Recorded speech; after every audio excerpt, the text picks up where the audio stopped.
Naam, mtazamaji, baada ya takriban siku 60 tangu kupotea kwa Humphrey Polepole, hatimaye serikali ya Samia Suluhu Hassan imetoa tamko sasa kuhusiana na madai ya kutekwa nyara kwa Polepole.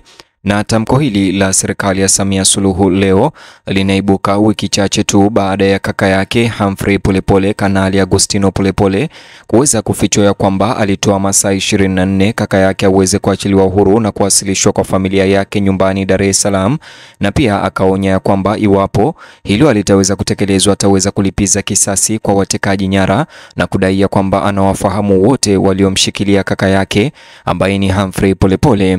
Kabla ni kujuze tamko hili la serikali sasa kuhusiana na kesi hii ya Humphrey Polepole na kaka yake Agustino Polepole, bonyeza alama like kisha bonyeza neno subscribe na alama kengele chini ya video hii. Takriban siku 60 zimepita tangu kupotea kwa kutatanisha kwa aliyekuwa balozi wa Tanzania nchini Cuba Humphrey Polepole, kisa kinachoendelea kuzua wasiwasi, mashaka na maswali yasiyo na majibu kwa wananchi kote nchini Tanzania. Kutoweka kwake Humphrey Polepole ambako kulitokea katika mazingira ya kutatanisha katika makazi yake Dar es Salaam kumekuwa moja ya mazungumzo ya kitaifa ambayo yalisumbua sana katika miezi ya hivi karibuni. Kwa mujibu wa taarifa za awali, Humphrey Polepole alidaiwa kutekwa nyara mnamo tarehe 6 Oktoba mwaka 2025 kabla uchaguzi mkuu wa Tanzania, baada ya taarifa zake kuanza kusambaa kwenye mitandao ya kijamii zikidai amechukuliwa na watu wasiojulikana baada ya kuvamia kwa nguvu nyumbani kwake. Madai hayo yalishika kasi huko picha na sehemu fupi za video zilizochapishwa mitandaoni zikionyesha milango na lango la makazi yake Humphrey Polepole yaliweza kuvunjwa kwa nguvu, huku damu iliyotapakaa ikionekana ndani na nje ya boma hilo la Humphrey Polepole, ikisemekana kukaliwa na mwanadiplomasia huyo wa zamani na baadaye akaweza kupotezwa. Taswira hizi za kutatanisha zilichochea hofu na uvumi ulioenea kwa umma, haswa kwa sababu hakuna taarifa rasmi iliyotolewa mara baada ya tukio. Mtazamaji, hata hivyo, kwa zaidi ya miezi miwili sasa, siku 60, ukimya kutoka kwa mamlaka za serikali ya Samia ulizidisha hofu na mashaka na kusababisha pengo lililojazwa na uvumi na taarifa potofu, akaunti zinazokinzana na nadharia kuhusu kile ambacho kingeweza kutokea kwa mmoja wa watu mashuhuri ambao walikuwa wa kisiasa wa CCM na serikalini. Ijumaa ya Disemba tarehe 5 usiku, mkuu wa mkoa wa Dar es Salaam anayetumikia serikali ya Samia Suluhu ya Tanzania, Albert Chalamila, alizungumza kwa mara ya kwanza hadharani na kueleza kuwa uchunguzi unaendelea na wananchi waendelee kuamini jeshi la polisi la Tanzania, kwani wanaendelea kumtafuta Polepole na wakimpata ataachiliwa.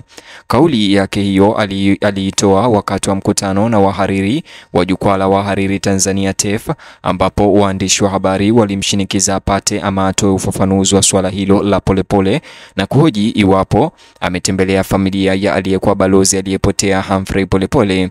Waandishi wa habari walitafuta majibu kwa sababu wakati wa kutoweka kwake Polepole alikuwa ndani ya mamlaka ya RC, hivyo kuibua matarajio kuwa uongozi wa mkoa ungehusika kwa karibu kujua ama kumtafuta Humphrey Polepole.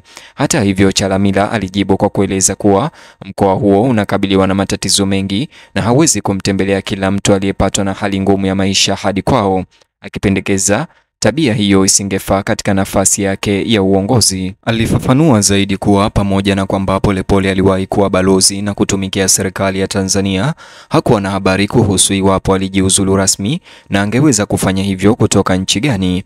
Chalamila alieleza kuwa mabalozi hawafuati itifaki inayowataka kuripoti kwa wakuu wa mikoa baada ya kurejea nchini, jambo linaloonyesha kuwa ofisi yake haikuwa na mashirikiano rasmi na Humphrey Polepole wakati huo. RC Chalamila aliongeza kuwa alijua tu utekaji nyara huo kutoka kwa ripoti za vyombo vya habari na mijadala ya mitandaoni.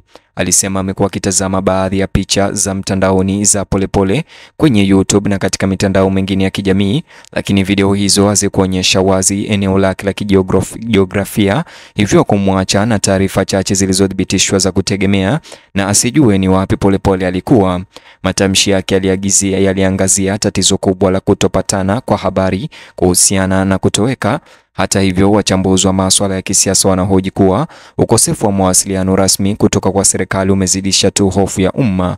Wanaonya kwamba kesi ambazo zijatatuliwa zinazohusisha watu mashuhuri wa kisiasa zinaweza kudhoofisha imani katika taasisi za kitaifa na kuchochea uvumi ambao unazidisha mvutano wa kijamii. Wanasisitiza kwa serikali na polisi lazima watoe sasisho wazi ili kuhakikishia raia wakati wa nyakati hizo nyeti. Kadiri siku zinavyozidi kwenda bila majibu madhubuti au kuonekana kwa Humphrey Polepole, wasiwasi wa umma umezidi kuongezeka. Sasa Watanzania wengi wanaamini kuwa kutoweka kwa mwanadiplomasia wa zamani, hasa aliyewahi kushika nyadhifa za juu za kisiasa serikalini wakati wa utawala wa hayati Rais John Pombe Magufuli, kunapaswa kushughulikiwa kwa uwazi kabisa na kwa haraka. Wananchi wanasisitiza kwa serikali ina deni kwa taifa kuhusu hatima ya kiongozi huyo wa hadhi hii ambaye ni Humphrey Polepole. Hisia hii inachangiwa na ukweli kwamba ripoti za awali za Oktoba tarehe 6 zilionyesha kuwa Humphrey Polepole alitekwa nyara kwa nguvu nyumbani kwake Dar es Salaam, lakini tangu wakati huo hakuna udhibitisho rasmi au utata uliotolewa. Kutokuwepo kwa sasisho kumezua mazingira ambapo umma unahisi kana kwamba kesi hiyo imezikwa kimya kimya katika kaburi la sahau licha ya umuhimu wake wa kitaifa. Mijadala ya jumuiya katika majukwaa ya mitandao ya kijamii huonyesha wasiwasi ulioenea kuhusiana na Humphrey Polepole. Wengi wanaonyesha kuchanganyikiwa, huku Watanzania wengi wakisema kwamba hakuna raia, bila kujali cheo chake cha kisiasa, anayepaswa kutoweka bila maelezo.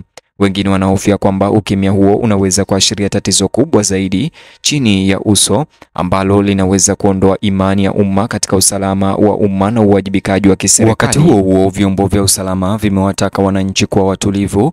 Polisi wanaendelea kushauri raia kutojihusisha na uvumi au kueneza habari ambazo hazijathibitishwa ambazo zinaweza kuongeza mvutano.